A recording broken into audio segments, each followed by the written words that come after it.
आज आपण बनवूया छान अशी गवाराच्या शेंगाची भाजी। चला तर रेसिपीला सुरुवात करूया। बघा कढईमध्ये एक पडी मी तेल घालून घेतलेलं आहे।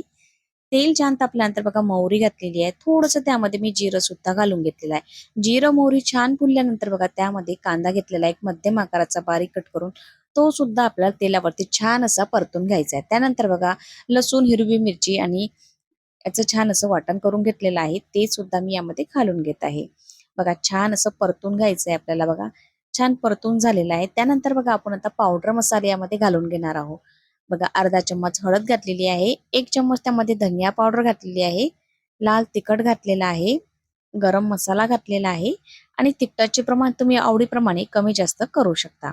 बघा आता मसाले सुद्धा आपल्याला तेलावरती छान असे परतून घ्यायचे आहे।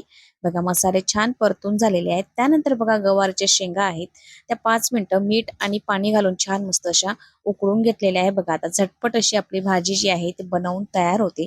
तशी सुद्धा तुम्ही यामध्ये शिजवू शकता, पण बघा आता वेळ लागतो।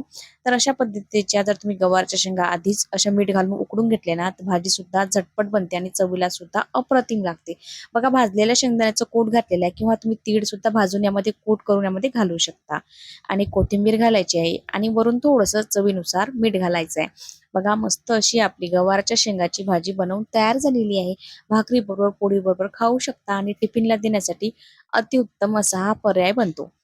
बघा आपली जी भाजी आहे तर बनवून तयार झालेली आहे। रेसिपी आवडली असेल तर लाईक, शेअर आणि सबस्क्राईब करायला विसरू नका आणि कमेंटद्वारे नक्की कळवा की रेसिपी तुम्हाला कशी वाटलेली आहे। संपूर्ण रेसिपी बघितल्याबद्दल धन्यवाद।